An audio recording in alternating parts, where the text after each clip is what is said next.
Hello everyone, स्वागत है आप सभी का मालवीय एकेडमी के इस ऑनलाइन लर्निंग प्लेटफॉर्म पर।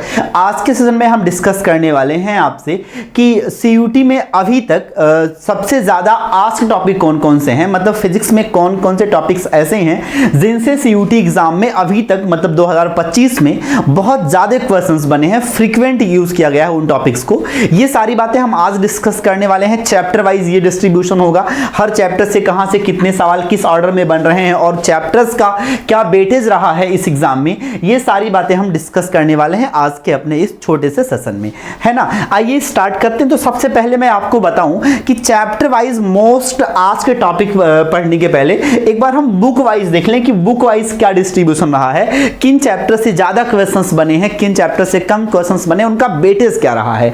तो इस हिसाब से मैंने आपको दो बुक्स को इंडिविजुअली अलग अलग क्लासीफाई किया है। जो फिजिक्स की फर्स्ट बुक है उसमें कौन कौन से चैप्टर्स इंपॉर्टेंट है और जो फिजिक्स के सेकंड बुक्स हैं उसमें से कौन कौन से चैप्टर का वेटेज ज्यादा रहा है, ठीक है ना।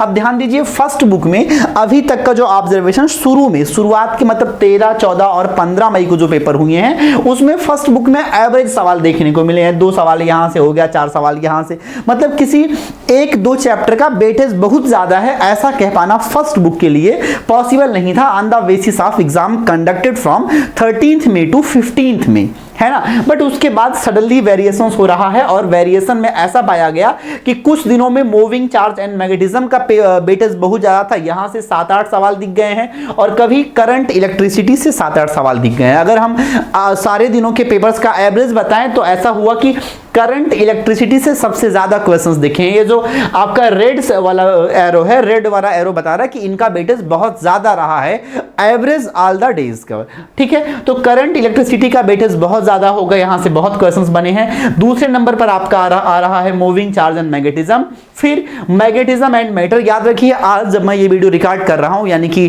27 मई को दोनों शिफ्ट में मैग्नेटिज्म एंड मैटर से कोई क्वेश्चन नहीं आया, बट इसके पहले आया करते थे, 2-2 क्वेश्चन बन जाते थे। नेक्स्ट है आपका इलेक्ट्रोमैग्नेटिक वेव। ऑब्वियसली बात है कि इसकी इंपॉर्टेंस को नकारा नहीं जा सकता है कि ये हर पेपर में 1 से 2 सवाल कंडक्ट करवाता ही है, कहीं कहीं 3 भी ले आ जाते हैं यहां से। Similarly electrostatic potential and capacitance और इलेक्ट्रिक चार्ज एंड फील्ड, इनके बीच में होड़ लगी होती है। ऐसा देखा गया है कि एक दिन इलेक्ट्रोस्टैटिक पोटेंशियल एंड कैपेसिटेंस का वेटेज ज्यादा है तो नेक्स्ट डे इलेक्ट्रिक चार्ज और फील्ड का, but overall electrostatic potential and capacitance कुछ ज्यादा बार रिपीट हुआ है। फिर एसी का, और एसी और ईएमआई यहां से 1-2 सवाल कुछ पेपर्स में मिले हैं, कहीं कहीं नहीं मिले हैं कहीं तो केवल ये एसी मिल गया है, ईएमआई नहीं मिला है, कहीं ईएमआई मिला है तो एसी नहीं मिला है। सिमिलरली अगर मैं आपको सेकंड बुक के बारे में बताऊं तो सेकंड बुक का माहौल कुछ ऐसा था कि dual nature of radiation and matter, मतलब मॉडर्न फिजिक्स का अपने आप में बहुत ज्यादा वेटेज था। अगर मैं कंबाइंड फॉर्म में कहूं तो ये पूरा का जो पूरा पार्ट होगा आपका ये मॉडर्न फिजिक्स की कैटेगरी में आएगा और ऑब्वियस सी बात है कि मॉडर्न फिजिक्स का वेटेज बहुत ज्यादा है। तो इसमें भी मैं बताऊं कि dual nature of radiation and matter का वेटेज बहुत ज्यादा है क्योंकि क्वेश्चन आस्क्ड और टोटल कंटेंट जो चैप्टर का है वो रेशियो बहुत ज्यादा आ रहा है। सिमिलरली एटम से आपको काफी सवाल देखने को मिले हैं, न्यूक्लाई और सेमी कंडक्टर डिवाइसेस, ये एवरेज इसका ज्यादा आ रहा है। पर अभी जो पेपर हो रहे हैं आजकल में उसमें मॉडर्न फिजिक्स से उतना ज्यादा सवाल नहीं आ रहे हैं। हालांकि स्टार्टिंग में 13 मई से लेकर के जो 24 मई तक का सेशन था, है ना, 13 से 24 उसके बीच में काफी सवाल मॉडर्न फिजिक्स से पूछते थे। मॉडर्न फिजिक्स का वेटेज बहुत ज्यादा रहा, इसीलिए एवरेज ज्यादा आ रहा है, ठीक है ना। पर अभी जो पेपर हो रहा है वहां उसमें कम ही सवाल आ रहा है यहां से। सिमिलरली आपका सेमी कंडक्टर डिवाइसेस भी इसी का पार्ट जाएगा।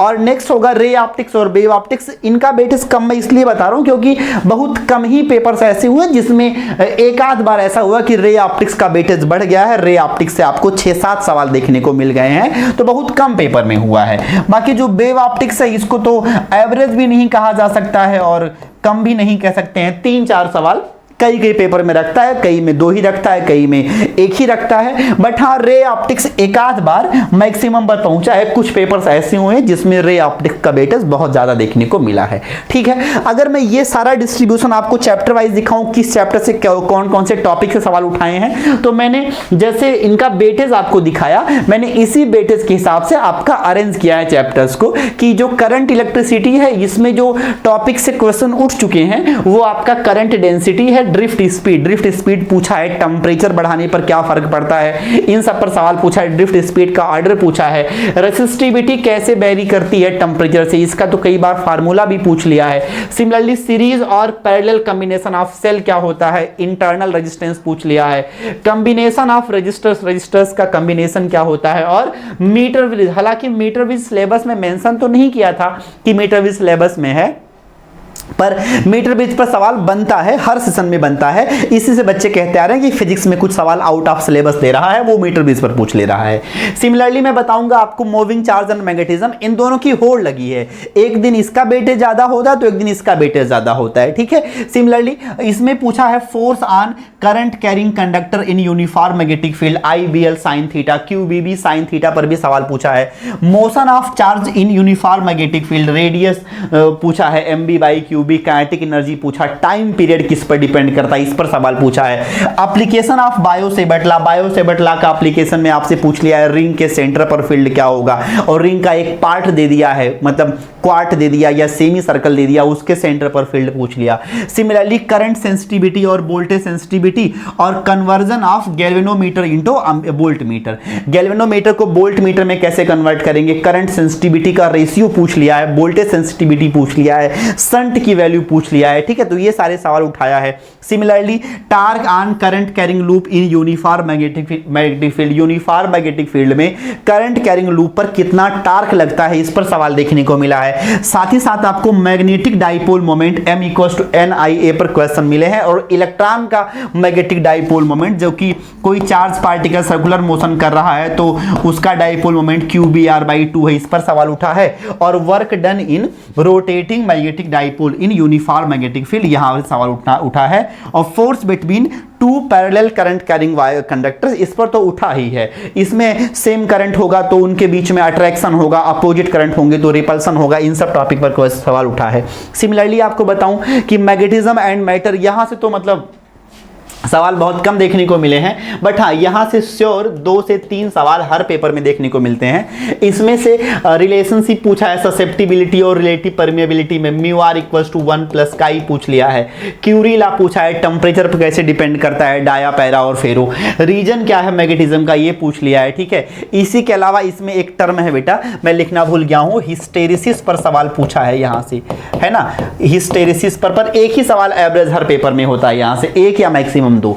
सिमिलरली रीजन क्या है डिस्प्लेसमेंट करंट का, मैक्सवेल्स इलेक्ट्रोमैग्नेटिक इक्वेशन क्या है, इलेक्ट्रोमैग्नेटिक स्पेक्ट्रम क्या है, एप्लीकेशन क्या है। मतलब इसमें 4 टॉपिक थे, इस चैप्टर में चारों टॉपिक से भर भर के सवाल उठा चुका है, तो कोई टॉपिक अनटच्ड बचा है ऐसा नहीं कहा जा सकता है। सिमिलरली EMI से आपके इन टॉपिक पर सवाल पूछा है, और AC से आपके गिवन टॉपिक से क्वेश्चन पूछा है, AC वाले पार्ट से, ठीक है बेटा। तो इसको आप देख लीजिएगा, इसमें क्या क्या छूटा है वो मैं आपको नेक्स्ट वीडियो में करवा दूंगा कि क्या क्या अभी बचा है, कौन से टॉपिक अनटच्ड हैं। सिमिलरली बेटा इलेक्ट्रिक चार्ज एंड फील्ड, भाई साहब आजकल तो इसका ट्रेंड रहा है, बहुत सवाल पूछ रहा है, एक दिन इसका वेटेज रहेगा, एक दिन इसका वेटेज रहेगा। और जैसे करंट और मैग्नेटिज्म, मूविंग चार्ज मैग्नेटिज्म का रिश्ता है, सेम हाल इन सब का है, तो इन सब के ये टॉपिक हैं, इन पर सवाल पूछ चुका है, इसको आप देख लीजिएगा सेपरेटली।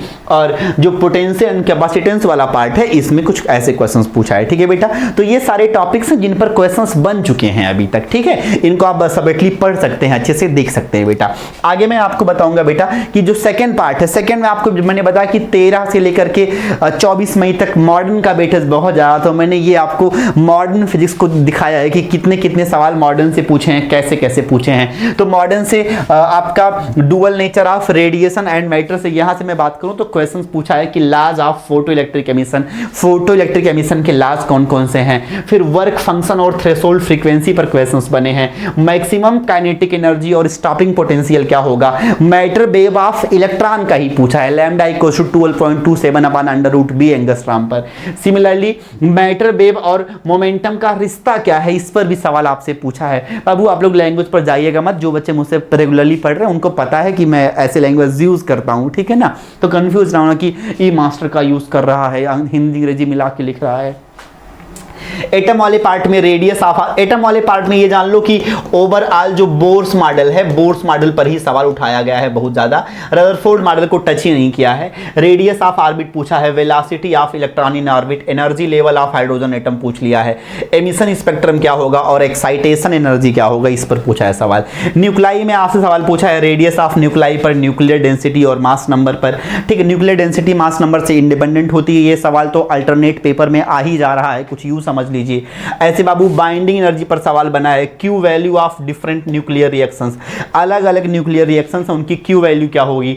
रेडियो एक्टिविटी पर दो टाइप के सवाल पूछा है। पहला पूछा कि हाफ लाइफ देकर बचा अमाउंट पूछ लेगा कि गिवन टाइम में कितना अमाउंट बचेगा, और दूसरा है बाबू की हाफ लाइफ देकर मीन लाइफ पूछ लेगा आपसे, ठीक है। तो ये टर्म था बेटा। अगला है कि रेडियस ऑफ न्यूक्लाई का कंपैरिजन पूछ लेगा। दो अभी आज भी एक बच्चा मुझे बता रहा था, सवाल पूछा था कि एक न्यूक्लाई है जो 125 और 64 मास नंबर के दो कंपोनेंट न्यूक्लाई में टूट जाता है, तो उनके रेडियस का रेशियो क्या होगा। सिमिलरली बेटा सेमी कंडक्टर में तो जितने टॉपिक हैं भाई साहब, हर टॉपिक से सवाल उठाया, क्योंकि यहां से एक एक चैप्टर में 5-5 6 सवाल उठा दे रहा था उस बीच में।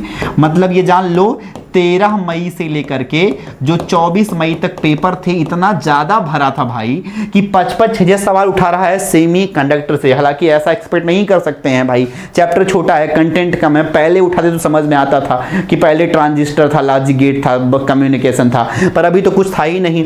PN टाइप सेमी कंडक्टर कैसे बनता है, इस पर उठाया सवाल। डोपिंग और डोपेंट क्या होता है, फिर biasing of PN junction diode, depletion region पर तमाम क्वेश्चन उठा लिया है। Similar biasing of PN junction diode पर बेस्ड सर्किट में जोड़ दिया है। अभी कई सारा सर्किट दे देगा, उसमें 2-4 ठू PN जंक्शन डायोड जोड़ देगा, बोलेगा बताओ कितना करंट बह रहा है, लड़का कंफ्यूज। सिमिलरली बैंड गैप देकर के मिनिमम फ्रीक्वेंसी पूछ लेता है, जबकि इसका तो फार्मूला बच्चे को पता है ना बेटा। मिनिमम फ्रीक्वेंसी होती है 12400 अपान लैम्डा। यहां से एनर्जी निकाल सकते हो, वेवलेंथ निकाल सकते हो, वेवलेंथ से फ्रीक्वेंसी निकाल सकते हो, E बराबर hν लगाकर सीधे तुम फ्रीक्वेंसी बता सकते हो। और कार्बन, सिलिकॉन और जर्मेनियम का एनर्जी बैंड गैप का ऑर्डर क्या होगा, ये तो आज के एग्जाम में ही पूछा था ना। तो ये सब बातें फ्रीक्वेंट हैं, ये अभी भी अपडेटेड है, यहाँ से अभी भी बहुत ज़्यादा सवाल आ रहे हैं, इस बात को आप ध्यान रखिएगा। अगर हम आगे बढ़ेंगे बेटा नेक्स्ट, तो आपका हो गया वेव ऑप्टिक्स। तो वेव ऑप्टिक्स और रे ऑप्टिक्स आ जाता है, तो ये भी एक बड़ा हिस्सा है, पर इस बार बहुत बढ़िया रोल प्ले नहीं कर रहा है, ठीक है। बहुत कम क्वेश्चन यहाँ से बन रहे हैं, हालांकि ये रिश्ता इंपॉर्टेंट है। तो इसमें क्रिटिकल एंगल और प्रिज्म से सवाल बन रहे हैं। प्रिज्म पर 3 टाइप के question, similarly lens maker formula पर भर के सवाल पूछा है, और डिस्पर्जन पर सवाल पूछा है बेटा, माइक्रोस्कोप और टेलीस्कोप पर सवाल पूछा है, ठीक है। इन द सेम सेंस बेटा वेव फ्रंट का शेप पूछ लिया है, इंटरफेरेंस से क्वेश्चन पूछ लिया है, मैक्सिमम और मिनिमम इंटेंसिटी का रेशियो, ठीक है। डिफ्रैक्शन पर आपसे एंगुलर विड्थ पूछा है, और फैक्टर्स अफेक्टिंग एंगुलर विड्थ, इस पर सवाल घुमा करके बनाया है, आप जानते हैं जो बच्चे पेपर दिए हैं। और पोलराइजेशन में ब्रूस्टर्स लॉ और पोलराइड पर बेस्ड क्वेश्चन पूछ लिया है। पोलराइड पर बेस्ड क्वेश्चन ऐसे पूछा था कि पोलराइड घुमाओगे और चेक करोगे कि whether given light is polarised और नॉट, ठीक है।